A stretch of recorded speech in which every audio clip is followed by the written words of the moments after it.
વિષય વાણિજ્ય વ્યવસ્થા અને સંચાલન, ચેપ્ટર નંબર 10. એમાં બજારીય પ્રક્રિયા અને વેચાણ એના વિશેનો તફાવત છે તેનો આપણે અભ્યાસ કરવાનો છે. એમાં જોઈએ તો અર્થ આપેલો છે બજારીય પ્રક્રિયા. તો કે ભાઈ બજારીય પ્રક્રિયા કોને કહેવાય? એમાં કીધું છે ગ્રાહકની જરૂરિયાત જાણીને વસ્તુ કે સેવાનું સર્જન કરીને ગ્રાહક સંતોષ અને નફાનું સર્જન કરવાની પ્રક્રિયાને બજાર પ્રક્રિયા કહેવામાં આવે છે. એ બજાર પ્રક્રિયા એટલે શું કીધું છે? તો કે ભાઈ ગ્રાહકની જરૂરિયાત જાણવી. તો કે ભાઈ બજારમાંથી ગ્રાહક છે એ કયા પ્રકારની વસ્તુ ખરીદવા માગે છે એની જરૂરિયાત જાણવી. વસ્તુ કે સેવાનું સર્જન કરવું. તો કે ભાઈ જે મુજબની ગ્રાહકની જરૂરિયાત છે એ મુજબની વસ્તુઓ છે એ તૈયાર કરવી. ગ્રાહક સંતોષ અને નફાનું સર્જન કરવાની પ્રક્રિયાને. તો કે ભાઈ ગ્રાહક છે એને સંતોષ થાય ને સાથે સાથે પેઢી છે, સંસ્થા છે, કંપની છે એને નફો થાય, એટલે કે નફાનું સર્જન કરવાની પ્રક્રિયાને કયા નામે ઓળખવામાં આવે છે? બજાર પ્રક્રિયા કહેવામાં આવે છે. ક્લિયર? ફરીથી એકવાર જોઈએ તો ગ્રાહકની જરૂરિયાત જાણીને. તો કે ગ્રાહક કયા પ્રકારની વસ્તુઓ, કેવી વસ્તુઓ ખરીદવા માગે છે એ જાણવું. વસ્તુ અને સેવાનું સર્જન કરીને. તો કે એના આધારે શું કરવાનું? તો કે ભાઈ વસ્તુ અને સેવાનું સર્જન કરવાનું, એટલે કે વસ્તુ બનાવવી. અને ગ્રાહક સંતોષ અને નફાનું સર્જન કરવાની પ્રક્રિયાની. તો કે ભાઈ ગ્રાહકને સંતોષ થવો જોઈએ અને પેઢી છે એને નફો થવો જોઈએ. તો કે ભાઈ આવી જે પ્રક્રિયા છે એને બજાર પ્રક્રિયા કહે છે. વેચાણ. તો કે નાણાંના બદલામાં સેવા કે પેદાશનો વિનિમય એટલે વેચાણ. તો કે ભાઈ એક બાજુ કોણ હોય છે? તો કે ગ્રાહક હોય છે. એક બાજુ કોણ હોય છે? તો કે ભાઈ વેપારી હોય છે. વેપારી છે એક ગ્રાહકને શું આપશે? તો કે ભાઈ પેદાશ આપશે. બરાબર છે? અને ગ્રાહક છે એ વેપારીને શું આપશે? તો કે ભાઈ નાણાં આપશે. તો કે ભાઈ નાણાંના બદલામાં સેવા કે પેદાશનો વિનિમય એટલે વેચાણ તરીકે ઓળખવામાં આવે છે. બરાબર છે? નંબર બીજો અહીંયા કીધો છે કાર્યક્ષેત્ર.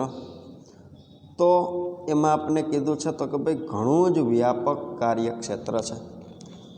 કાર્યક્ષેત્ર કેવું કીધું છે? તો કે ભાઈ વ્યાપક એટલે કે મોટું કાર્યક્ષેત્ર છે. તેમાં ગ્રાહકોની જરૂરિયાતને જાણવી, નવી પેદાશને વિકસાવવી, કિંમત નક્કી કરવી અને વેચાણ પછીની સેવાનો સમાવેશ થાય છે. તો અહીંયા આપણે જોઈએ તો બજાર પ્રક્રિયામાં કોનો સમાવેશ થાય છે? તો કે ભાઈ પહેલી બાબત અહીંયા આપણે કીધી છે તો કે ભાઈ ગ્રાહકોની જરૂરિયાત જાણવી.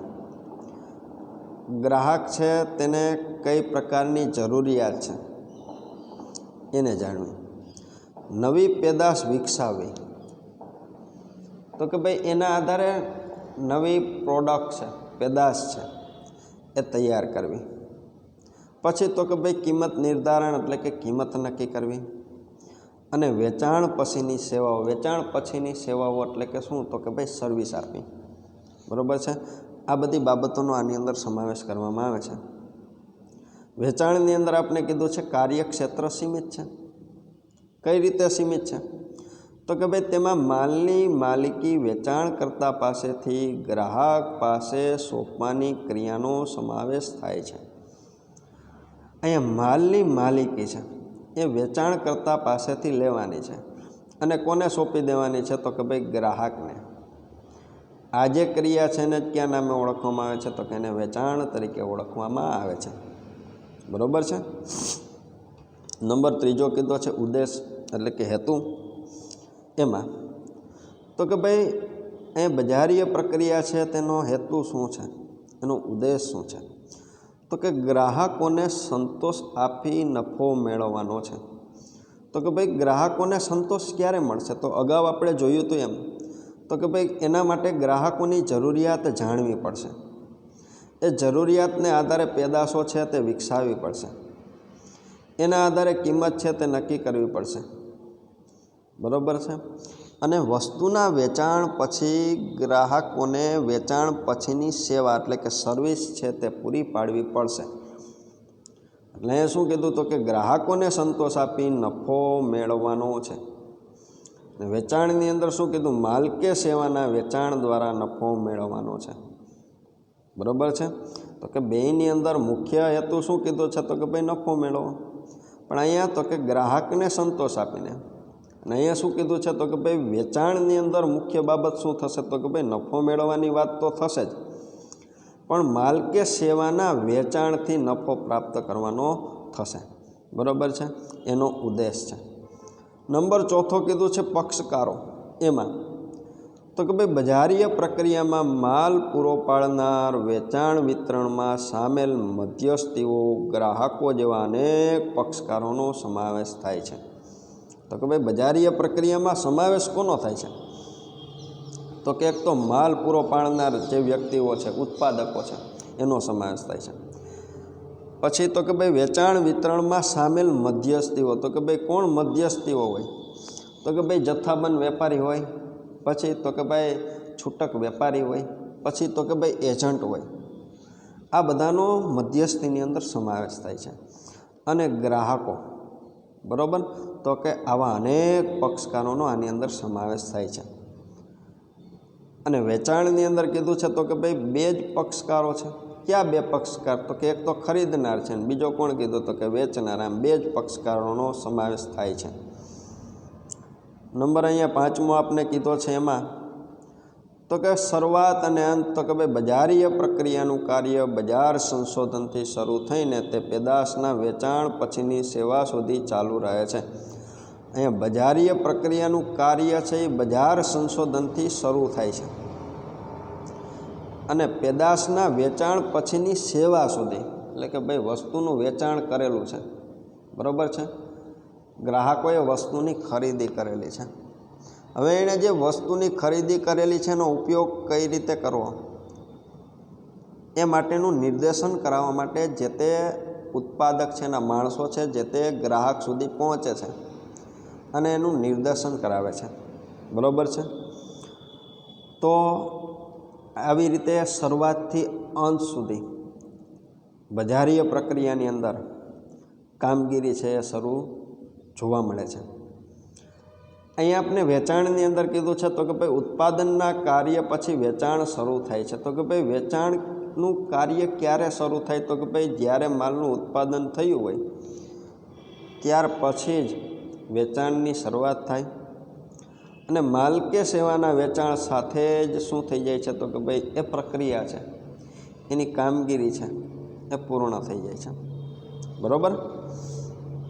નંબર 7મો કીધો મૂડીની જરૂર. તો કે ભાઈ માલનો સંગ્રહ કરવો, માલનું વર્ગીકરણ કરવું, પેકિંગ કરવું, માલ પર નિશાની કરવી અને માલની હેરફેર વગેરે કાર્યોમાં વધુ પ્રમાણમાં કાર્યશીલ મૂડીની જરૂર રહે છે. તો કે અહીંયા ધંધાકીય એકમ છે એને કેવી મૂડીની જરૂર રહે છે? તો કે ભાઈ કાર્યશીલ મૂડીની જરૂર રહે છે. કાર્યશીલ મૂડી એટલે શું? તો કે ભાઈ રોજબરોજના ખર્ચા કરવા માટે જે મૂડીની જરૂરિયાત છે તેને કાર્યશીલ મૂડી તરીકે ઓળખવામાં આવે છે. તો કે ભાઈ શેમાં સમાવેશ કરવાનો? તો કે ભાઈ માલનો સંગ્રહ કરેલો છે એમાં. પછી તો કે ભાઈ માલનું વર્ગીકરણ કરવાનું હોય. તો કે ભાઈ જુદા જુદા પેકિંગની અંદર એનું વર્ગીકરણ કરવાનું હોય. યોગ્ય ગુણવત્તાવાળા માલની અંદર માલનું વર્ગીકરણ કરવાનું હોય. પછી તો કે ભાઈ પેકિંગ કરવાનું હોય, માલ પર જે તે નિશાની કરવાની હોય, માલની હેરફેર કરવાની હોય, એટલે કે એક જગ્યાએથી બીજી જગ્યાએ પહોંચાડવાનો હોય. તો એના માટે કાર્યશીલ મૂડીની જરૂરિયાત ઉપસ્થિત થાય છે. અને વેચાણની અંદર કીધું છે કાર્યક્ષેત્ર મર્યાદિત હોવાના કારણે મૂડીની જરૂર કેવી રહે છે? તો કે ભાઈ ઓછી જોવા મળે છે. બરાબર. એ કાર્યક્ષેત્ર કેવું કીધું? તો કે ભાઈ મર્યાદિત છે, એટલે મૂડીની અહીંયા જરૂર રહેતી નથી. નંબર 7મો કીધો પ્રયાસોની દિશા. તો કે ગ્રાહકની જરૂરિયાત અનુસાર પેદાશ બનાવીને ગ્રાહક સુધી પહોંચાડવાનો અહીંયા પ્રયાસ કરવામાં આવે છે. ગ્રાહકની જરૂરિયાત અનુસાર પેદાશનું સર્જન કરવું, પેદાશ બનાવી અને ગ્રાહક સુધી પહોંચાડવી, એવો બજારીય પ્રક્રિયા છે એનો હેતુ હોય છે, એનો પ્રયાસ હોય છે. ને વેચાણની અંદર પ્રયાસ શું હોય છે? તો કે ગ્રાહકોને જે તે પેદાશ અપનાવવા માટેનો પ્રયાસ કરવામાં આવતો હોય છે, બરાબર છે. તો અહીંયા તફાવત છે તે પૂરો થાય છે. આ તફાવત છે એ આપણે 5 માર્ક સુધી પૂછાઈ શકે છે. અહીંયા આપણે જોઈએ તો 3 માર્ક્સનો પ્રશ્ન છે આ ચેપ્ટરમાં પૂછાય છે. તો અહીંયા આપણે 5 માર્કના સંદર્ભની અંદર તૈયારી કરવી હિતાવહ રહેશે. 7 મુદ્દા છે, 7 મુદ્દા તૈયાર કરવા. જો આપણે 3 માર્ક્સની અંદર પ્રશ્ન પૂછાય આ તફાવત સ્વરૂપે, તો પણ આપણે 6 મુદ્દા છે એ તૈયાર કરવા જરૂરી બની જાય છે, બરાબર છે. અહીંયા આ તફાવત છે આપણા માટે આઈએમપી ગણી શકાશે. અહીંયા તફાવત છે તે પૂરો થાય છે. હવે આપણે આગળ વધીએ તો એમાં આપણે કીધું છે બજારીય સંચાલનની વિચારધારાઓ, ઓબ્લિક કરીને કીધું વિભાવનાઓ કે ખ્યાલો. એમાં જોઈએ તો અહીંયા કીધું વર્તમાન માર્કેટિંગ એ આકસ્મિક નથી. તો કે અત્યારે જે સમયની અંદર આપણે માર્કેટિંગની કામગીરી જોઈએ છે એ આકસ્મિક નથી, એનો ક્રમશઃ વિકાસ થયો છે, બરાબર છે.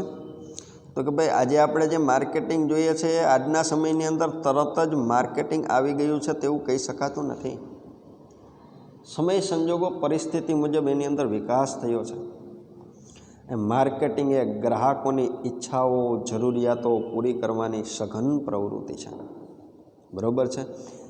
અહીં માર્કેટિંગ શું છે? તો કે ભાઈ ગ્રાહકોની ઈચ્છાઓ છે, ગ્રાહકોની જરૂરિયાતો છે, એને પૂરી પાડવી, એના માટેની મોટા પાયાની એક પ્રકારની આ પ્રવૃત્તિ ગણી શકાય છે. અહીં કોઈ ચોક્કસ વિચારધારા, ખ્યાલ કે ફિલસૂફીને ધ્યાનમાં રાખીને ધંધાકીય એકમો પોતાની માર્કેટિંગ પ્રવૃત્તિઓ કરતા હોય છે. તો કે ભાઈ ધંધાકીય એકમો છે માર્કેટિંગ કઈ રીતના કરતા હોય છે? તો કે ભાઈ એની વિચારધારા અનુસાર. તો કે ભાઈ એની પાસે વિચારવાની ક્ષમતા કેવડી છે, બરાબર છે. એ ધંધાકીય એકમ છે એ પોતે કયા પ્રકારનો ધંધો કરે છે એના આધારે પોતે વિચાર કરતા હોય છે અને પોતે કોઈ ચોક્કસ વિચારધારા સાથે સંકળાયેલા હોય છે અને એને ધ્યાનમાં રાખી અને માર્કેટિંગની પ્રવૃત્તિ કરતા હોય છે. કોઈ આવો ખ્યાલ, આવી કોઈ ફિલસૂફી, બરાબર છે. ફિલસૂફી એટલે શું કહેવાય? તો કે ભાઈ વ્યક્તિગત એનું લક્ષણ, એ બાબતનો પણ સમાવેશ વિચારધારાની અંદર થઈ જાય છે. વ્યક્તિનું વર્તન એને ધ્યાનમાં રાખીને ધંધાકીય એકમ છે પોતાની માર્કેટિંગની પ્રવૃત્તિ કરતા હોય છે. માર્કેટિંગમાં આવી જુદી જુદી ફિલસૂફીને માર્કેટિંગની વિભાવનાઓ કે ખ્યાલો તરીકે ઓળખવામાં આવે છે. આવા મુખ્ય 5 અભિગમો છે જેનો આપણે અભ્યાસ કરવાનો છે. અહીંયા પ્રશ્ન પૂછે બજારીય સંચાલનની વિચારધારાઓ, વિભાવનાઓ કે ખ્યાલો છે તેની સમજૂતી આપો. તો એની અંદર નંબર 1 આપણે કીધેલો છે. શું કીધું છે? ઉત્પાદન વિભાવના. તો કે આ વિભાવનાને ઉત્પાદનલક્ષી ખ્યાલ તરીકે ઓળખવામાં આવે છે. તો કે ભાઈ ઉત્પાદન વિભાવનાને કયા નામે ઓળખવામાં આવે છે? તો કે ભાઈ ઉત્પાદનલક્ષી ખ્યાલ તરીકે. એની અંદર આપણે કીધું છે કે આમાં તો કે જેમાં પેદાશની પ્રાપ્યતા અને કિંમત ઉપર ભાર મૂકવામાં આવે છે, બરાબર છે. તેમજ ગ્રાહક સસ્તી પેદાશને જલ્દી પસંદગી આપે છે જ્યાં ગુણવત્તાને વધુ મહત્ત્વ આપવામાં આવતું ન હોય પરંતુ વસ્તુની નીચી કિંમત અને પ્રાપ્યતા જરૂરી હોય ત્યાં જ આ ખ્યાલ અમલમાં આવે છે. અહીં આપણે શું કીધેલું છે? તો કે ભાઈ ઉત્પાદન વિભાવનાની આપણે વાત કરેલી છે. એમાં કીધું છે આ ખ્યાલને ઉત્પાદનલક્ષી ખ્યાલ તરીકે જ ઓળખવામાં આવે છે. તો કે ભાઈ અહીંયા શેને મહત્ત્વ આપવામાં આવે છે? તો કે ભાઈ ઉત્પાદનને જ મહત્ત્વ આપવામાં આવે છે. કઈ રીતે ઉત્પાદનને મહત્ત્વ આપવામાં આવે છે? તો કે ભાઈ ગ્રાહકને જે કિંમતે વસ્તુની જરૂરિયાત છે, એટલે કે ભાઈ ઓછી કિંમતે ગ્રાહક છે વસ્તુ ખરીદવાની પોતે તૈયારી દર્શાવતો હોય, બરાબર છે. એટલે કે સસ્તી પેદાશને જલ્દીથી પસંદગી આપતો હોય છે. આવા સંજોગોની અંદર અહીંયા કેવો માલ હોય છે? તો કે ભાઈ અહીંયા ગુણવત્તાને વધુ મહત્ત્વ આપવામાં આવતું નથી, એટલે કે ક્વોલિટી જળવાતી હોતી નથી, પરંતુ વસ્તુની નીચી કિંમત અને પ્રાપ્યતા જરૂરી હોય છે. તો કે અહીંયા શું જરૂરી છે? તો કે ભાઈ વસ્તુની નીચી કિંમત છે તેને ધ્યાનમાં રાખવામાં આવે છે અને ગ્રાહકો છે તેને મોટા પાયા પર જરૂરિયાત મુજબની વસ્તુઓ છે તે પ્રાપ્ત થઈ જવી જોઈએ, એટલું ઉત્પાદન થવું જોઈએ, એની ઉપર અહીંયા ધ્યાન રાખવામાં આવે છે. બરાબર છે. તો ફરીથી એકવાર જોઈએ તો કે ભાઈ વસ્તુની નીચી કિંમત અને પ્રાપ્યતા જરૂરી હોય ત્યાં આ ખ્યાલ છે એ અમલમાં આવે છે. અહીંયા ગુણવત્તા છે તેને મહત્ત્વ આપવામાં આવતું નથી. આ વિભાવના મુજબ પેદાશમાં કોઈ પણ જાતની વધારાની સુવિધા આપવામાં આવતી નથી. એટલે કે ભાઈ ગ્રાહકોને વસ્તુના વેચાણ પછી કોઈ પણ પ્રકારની કાંઈ સુવિધા અહીંયા આપવામાં આવતી નથી. માત્ર ને માત્ર મોટા પાયા પર વસ્તુનું ઉત્પાદન કરવું, ગુણવત્તા છે તેને ધ્યાનમાં રાખવામાં આવતી નથી. નીચી કિંમતે વસ્તુનું ઉત્પાદન કરી અને મોટા પાયા પર ગ્રાહકો છે તેને વસ્તુ પૂરી પાડવી. બરાબર છે. એ બાબત ઉપર અહીંયા કાળજી રાખવામાં આવે છે. અલ્પ વિકસિત દેશોમાં આ ખ્યાલ વધુ જોવા મળે છે. અહીંયા ઉત્પાદન વિભાવનાનો ખ્યાલ તમને પ્રશ્ન પૂછે, કયા દેશોની અંદર વધુ જોવા મળે છે? તો કે ભાઈ અલ્પ વિકસિત દેશોની અંદર વધુ પ્રમાણની અંદર જોવા મળે છે. બરાબર છે. હવે અહીંયા બીજો નંબર આપણે જોઈએ તો કે ભાઈ પેદાશ વિભાવના.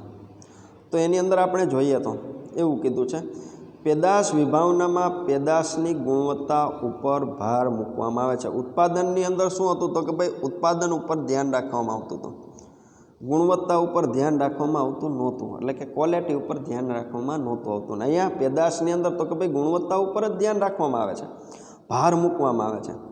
અહીં એવું માની લેવામાં આવે છે કે ગ્રાહક પેદાશની ગુણવત્તાનો આગ્રહી છે. તો કે ભાઈ ગ્રાહક શેનો આગ્રહી છે?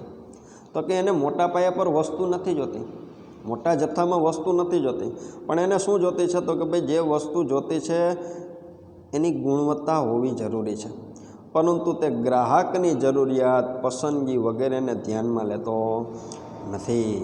બરાબર છે. અહીંયા એ વ્યક્તિ છે એ ગુણવત્તાનો આગ્રહી છે, પરંતુ તે ગ્રાહકની જરૂરિયાત અને પસંદગી વગેરેને ધ્યાનમાં લેતા નથી. ઘણા ધંધાકીય એકમો કેવા હોય છે કે ઘણા ધંધાકીય એકમો આ જ કારણે પેદાશની ગુણવત્તામાં સતત સુધારો કરતા જોવા મળે છે. એ લોકો છે એ શું જોવે છે? તો કે ભાઈ આજની ગ્રાહકની જરૂરિયાત શું છે, ગ્રાહક છે કેવી વસ્તુની પસંદગી કરે છે, એની ઉપર પોતે ધ્યાન રાખતા નથી, પરંતુ શેના ઉપર ધ્યાન રાખે છે? તો કે ભાઈ ગુણવત્તા ઉપર જ આ લોકો છે એ ધ્યાન રાખે છે. ગુણવત્તાની અંદર સુધારો થાય એમાં જ આ લોકો ધ્યાન રાખતા હોય છે. અહીંયા ઉચ્ચ ગુણવત્તા આપતી પેદાશો બજારમાં પ્રમાણમાં ઊંચી કિંમતે મળે છે. આ વિભાવનાને અનુસરતા એકમો સંશોધન અને વિકાસના કાર્યક્રમો સતત કરે છે. શા માટે? તો કે ભાઈ એ જે વસ્તુનું ઉત્પાદન અને વેચાણ કરે છે એની ગુણવત્તા કઈ રીતે સુધરે એના ઉપર જ ધ્યાન રાખવામાં આવે છે. બરાબર છે. હવે એ નંબર આપણે ત્રીજો કીધો છે વેચાણ વિભાવના. એની અંદર આપણે જોઈએ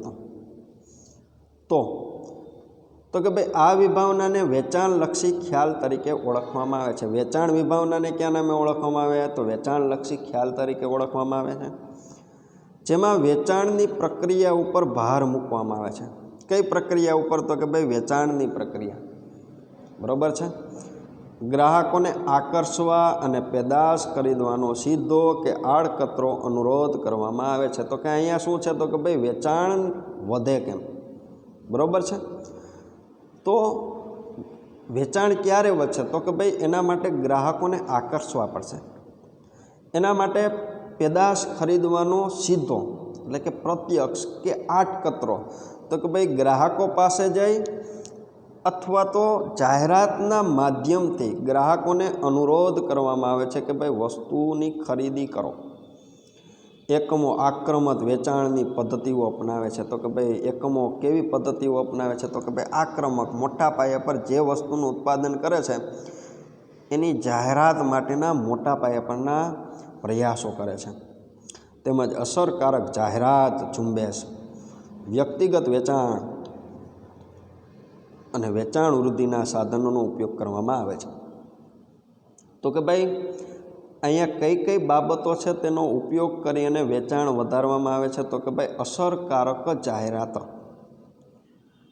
એવી જાહેરાત, દાખલા તરીકે અત્યારે આપણે જોઈએ તો શિયાળાની મોસમ છે તો અત્યારે મોટા પાયા પર એવી કોસ્મેટિક વસ્તુની જાહેરાત આવતી હોય છે, એવી ગરમ વસ્તુની જાહેરાત આવતી હોય છે જેનો અત્યારે આપણે સરળતાથી ઉપયોગ કરી શકીએ. બજારની અંદર મોટા પાયા પર એનું વેચાણ થતું હોય એવી જાહેરાત આવતી હોય છે.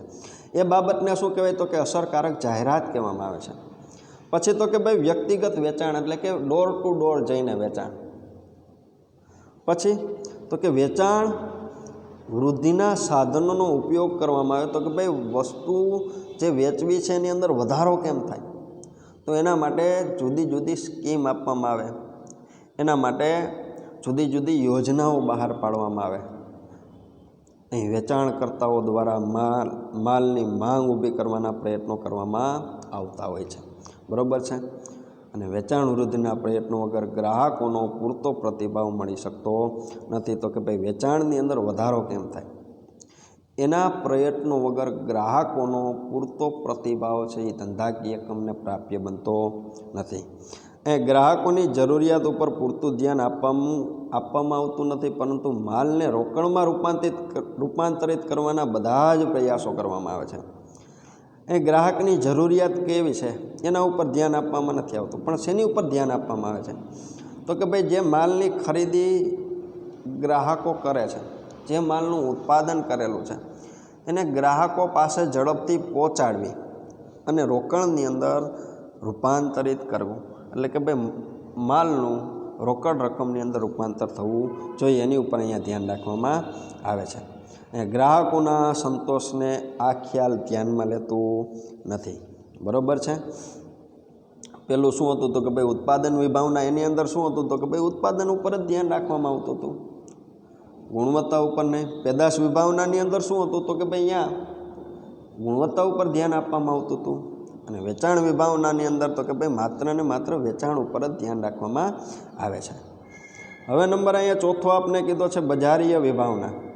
એમાં તો કે આ ખ્યાલને માર્કેટિંગનો ખ્યાલ કે વપરાશલક્ષી ખ્યાલ તરીકે પણ ઓળખવામાં આવે છે. બજારીય વિભાવનાને કયા નામે ઓળખવામાં આવે છે તો કે ભાઈ માર્કેટિંગનો ખ્યાલ કહેવામાં આવે છે, અથવા તો વપરાશલક્ષી ખ્યાલ તરીકે પણ ઓળખવામાં આવે છે. આ ખ્યાલમાં ગ્રાહકોની જરૂરિયાતો, તેમની પસંદગી, તેની ટેવો, શોખ વગેરે અંગે સંશોધન કરી તેને અનુરૂપ પેદાશોનું ઉત્પાદન કરવામાં આવે છે.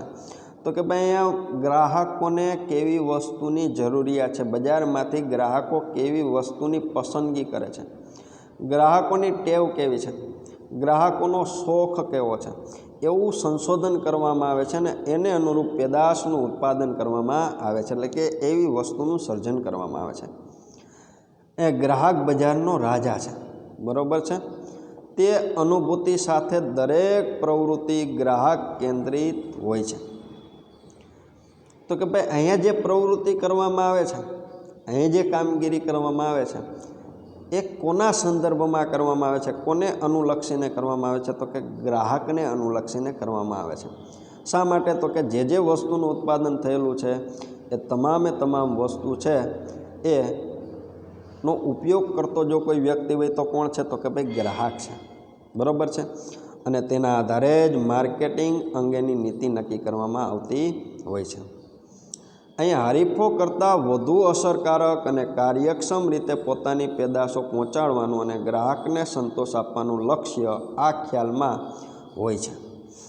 તો કે ભાઈ કાર્યક્ષમ રીતે તો કે ભાઈ માલની જ્યારે જરૂરિયાત છે ત્યારે માલ પહોંચાડી દેવો, માલની અછત ન થવા દેવી.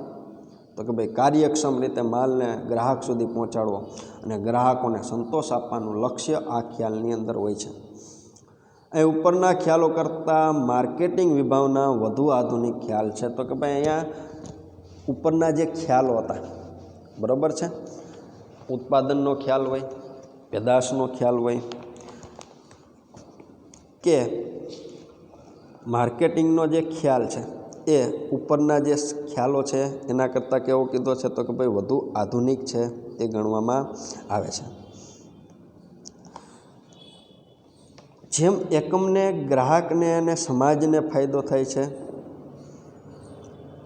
વર્તમાન સમયમાં ભારતના ધંધાકીય ક્ષેત્રમાં વિશાળ ધંધાકીય એકમોએ માર્કેટિંગનો ખ્યાલ અપનાવ્યો છે. બરાબર છે. તો કે આ ખ્યાલ છે એ વધુ આધુનિક ખ્યાલ છે.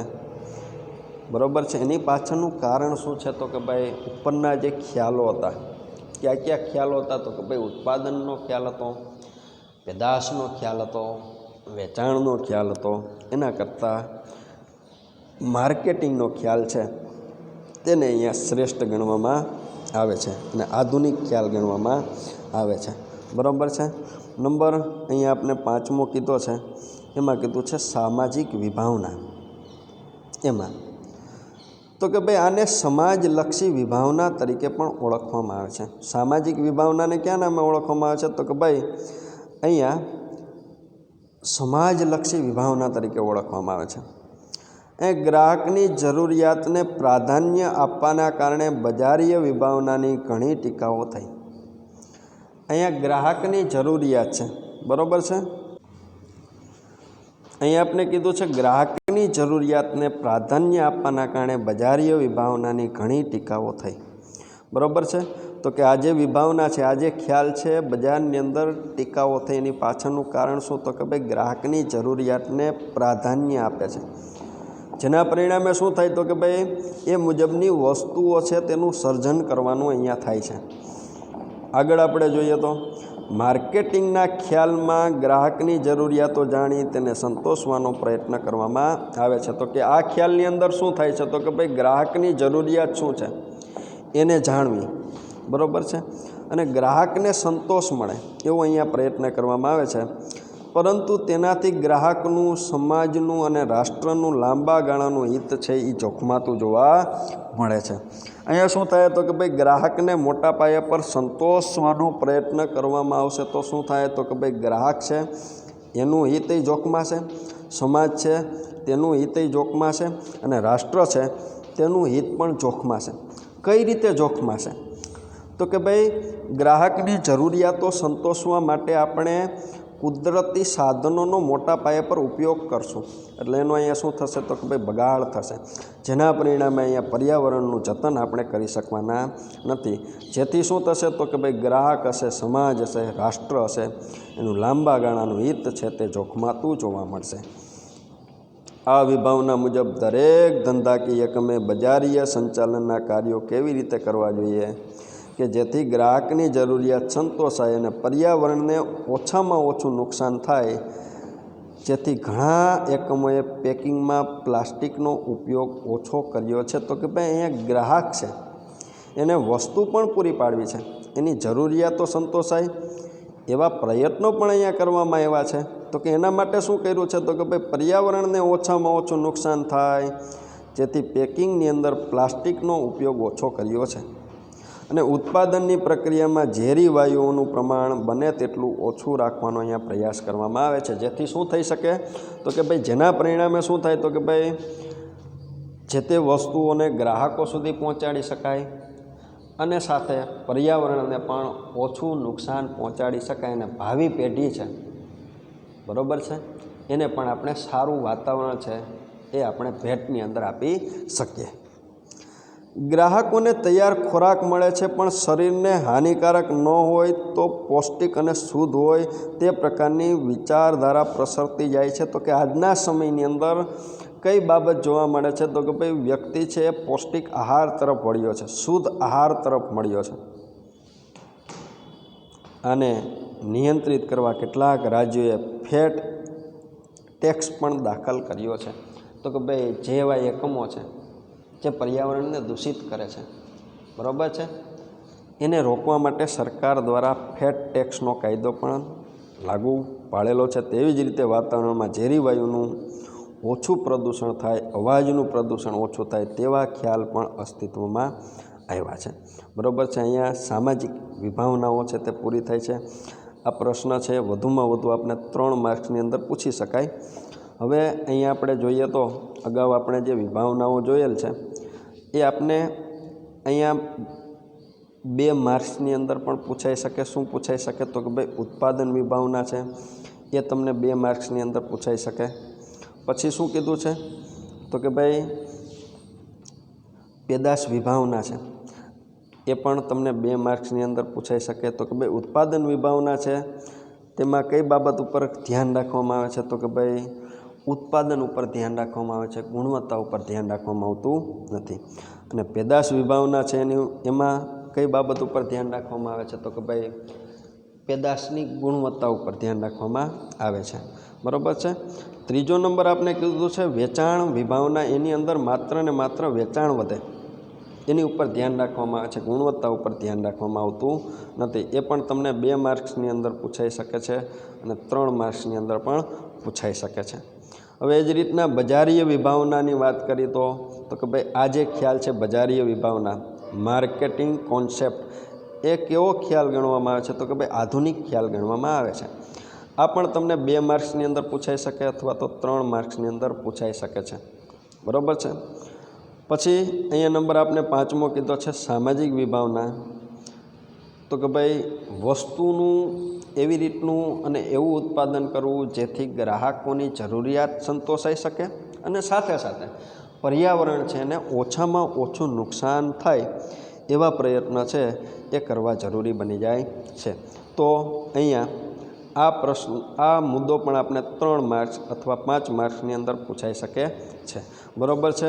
અગાઉ તમને જે 5 મુદ્દાઓ આપ્યા છે એની અંદર તમે નિરાતે જોઈ શકો છો અને જે જગ્યાએ પ્રશ્નો હોય એની તમે નોટ કરી શકો છો, બરાબર છે. પહેલો નંબર ઉત્પાદન વિભાવના આપેલો છે એ તમે જોઈ શકો છો. એમાં પ્રશ્નો હોય તો તમે તમારી બુકની અંદર નોટ કરી શકો છો.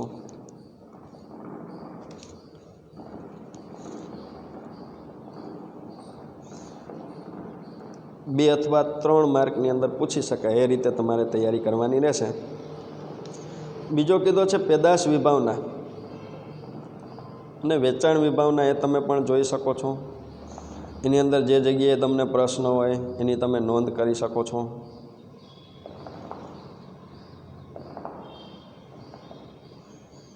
પેદાશ વિભાવનાની અંદર ખાસ યાદ રાખવાનું થશે મૂળ બાબત શું કહેવા માગે છે? તો કે ભાઈ ગુણવત્તા ઉપર ધ્યાન રાખવામાં આવે છે. ને વેચાણ વિભાવનાની અંદર તો કે વેચાણની અંદર વધારો કેમ થાય એની ઉપર ધ્યાન રાખવામાં આવે છે. અને નંબર 4 એ પણ તમે જોઈ શકો છો બજારીય વિભાવના, આધુનિક ખ્યાલ તરીકે એને ઓળખવામાં આવે છે. અને છેલ્લું જે આપેલું છે સામાજિક વિભાવના, બરાબર છે. અહીંયા આપણો પ્રશ્ન પૂરો કરીએ છીએ અને અહીંયા આપણો લેક્ચર છે તેને પણ પૂર્ણ કરીએ છીએ. સામાજિક વિભાવના છેલ્લું આપેલું છે, જોઈ શકો છો.